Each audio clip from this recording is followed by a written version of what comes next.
अच्छा खाना तो छोड़िए साहब, लेकिन अगर आपको नॉर्मल खाना भी नसीब हो रहा है तो आप बहुत किस्मत वाले हैं, क्योंकि इस दुनिया में बहुत से ऐसे लोग हैं जो कि ऐसी ऐसी चीज़ें खाकर अपना पेट भरने को मजबूर हैं जो आप सोच भी नहीं सकते। जैसे कि मडगास्कर के लोग वाइट क्ले यानी कि सफ़ेद मिट्टी से अपना पेट भरने को मजबूर हैं।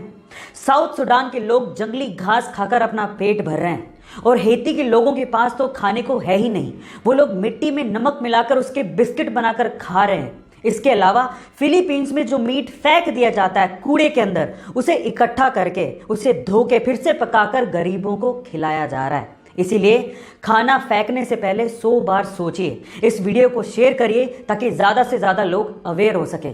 Thank you so much. Dhirubhai Ambani ने आखिर इतना पैसा कमाया कैसे? वो इतना अमीर बने कैसे? क्या इसके पीछे की वजह जानते हैं? इसके पीछे की सबसे बड़ी वजह थी उनकी रिस्क टेकिंग कैपेबिलिटी, उनका रिस्क उठाना। चलिए मैं आपको इसका एक एग्जांपल देता हूं। उस टाइम पे इंडिया में पॉलिस्टर के कपड़ों की डिमांड बहुत ज्यादा थी, तो धीरूभाई अंबानी ने इस डिमांड को देखते हुए अपना पॉलिस्टर का व्यापार शुरू किया। लेकिन ये डिमांड इतनी ज्यादा बढ़ गई थी कि धीरूभाई अंबानी को और माल की जरूरत थी, जिसके लिए पैसे चाहिए थे, लेकिन इतना सारा पैसा बैंक देने को तैयार ही नहीं था। इस वजह से धीरूभाई अंबानी गए सीधे लोगों के पास और उन्होंने कहा कि आप लोग मेरे बिजनेस में पैसा लगाइए, अगर नुकसान हुआ तो वो मेरा, लेकिन अगर फायदा हुआ तो वो सबका होगा।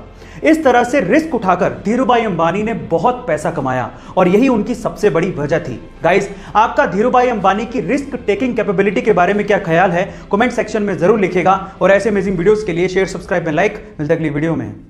लाइफ टाइम फ्री पासेस का सिस्टम आपने सिर्फ ट्रेन या बसेस के लिए ही सुना होगा, लेकिन क्या आपने कभी कोई ऐसा सिस्टम किसी फ्लाइट के लिए सुना है? जी हाँ गाइस, ऐसा भी हो चुका है। 1981 में एक अमेरिकन एयरलाइंस ने लाइफ टाइम पासेस का सिस्टम निकाला था, जिसे वो गोल्डन पास कहते थे। लेकिन हुआ कुछ यूं कि 1987 में एक बंदा था जिसका नाम था स्टीव रोथस्टेन। उसने ये पास $2.5 लाख देके खरीदा था, यानी कि लगभग 70 लाख रुपए। लेकिन उसके बाद उसने इसका खूब फायदा उठाया। तब से लेकर 2008 तक वो लगभग 10,000 बार फ्लाइट्स पे चढ़ा था। मैं आपसे सवाल पूछता हूं कि आप अभी तक कितनी बार फ्लाइट पे चढ़े हो? वो बंदा 2008 तक 10,000 बार फ्लाइट पे चढ़ चुका था और कंपनी ने एस्टिमेशन लगाया था कि 2008 तक कंपनी को लगभग 1.5 अरब रुपयों का नुकसान सिर्फ उस आदमी की वजह से हुआ था। उसके बाद 2008 में जैसे तैसे उन्होंने उसके पास को रद्द कर दिया और उसके बाद ऐसे पासेस कभी दिए ही नहीं। गाइस, क्या आपने भी कभी लाइफ टाइम पासेस का ऐसा फायदा उठाया है? कमेंट सेक्शन में जरूर लिखेगा और ऐसे अमेजिंग वीडियोस के लिए शेयर, सब्सक्राइब एंड लाइक। मिलते हैं अगली वीडियो में।